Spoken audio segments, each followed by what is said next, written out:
jẹ́ fún Ẹniọlá ṣó mọ̀ pé mo sọ fún ẹ wípé màá rán ẹ létí ṣó mọ̀ pé o ti rí ìbínú Ọlọ́run báyìí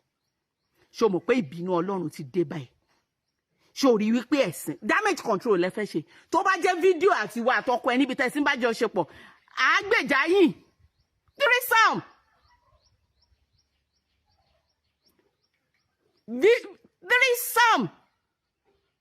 pẹ̀lú ice block. I have the video. ẹ̀yin èèyàn wa arábìnrin tí a mọ̀ sí Mewolaka ó ti jáde ó jáde wá bú arábìnrin tí a mọ̀ sí SISI Alagbo ó tú àṣírí rẹ̀ lórí kíní tí ó ṣe o. ẹ̀yin èèyàn wa ó sọ̀rọ̀ nípa bí àwọn ọkùnrin mẹ́ta bí wọ́n ṣe ń bá a sùn. ẹ̀yin èèyàn wa wàhálà láre yìí ẹ jẹ́ ká gbọ́ látẹnu Mewolaka. Video lady yẹn fi fídíò yẹn ó dìídì wọnú DM mi tó fi hàn mí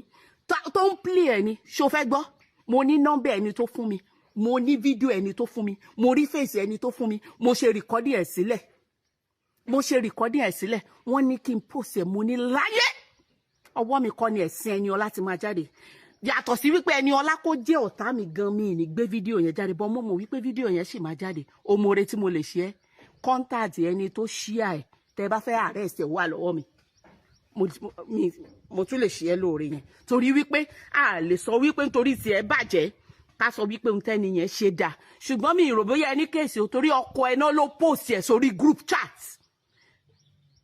Akeem ló post ẹ̀ sórí group chat àmọ́ bóyá ó ń bẹ jà nínú ilé lọ́jọ́ yẹn ni bóyá ó ń blackmail ẹ lọ́jọ́ yẹn ni bóyá ó ló fẹ́ fi ilẹ̀ lọ́jọ́ yẹn ló fi group tẹ́ create láti bully mi ibẹ̀ la Akeem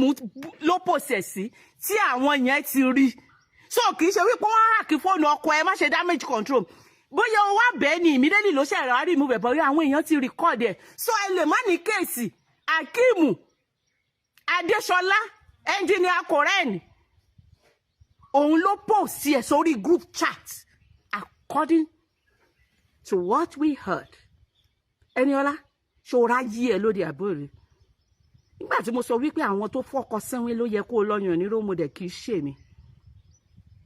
ṣé orí pọ́ náà fún mi lọ́rọ̀ sọ lórí ọ̀rọ̀ ẹ̀ ṣé orí pọ́ ojú tí ẹ̀ ṣé orí pọ́ ṣẹ̀sán mo mọ̀ pé òní sì ju ọmọ elépo ni ẹ́ ṣùgbọ́n ṣé orí pé o wá kúrò lórí Alágbo tá a mọ̀ ẹ́ mọ́ tá a bẹ́ẹ̀ polówó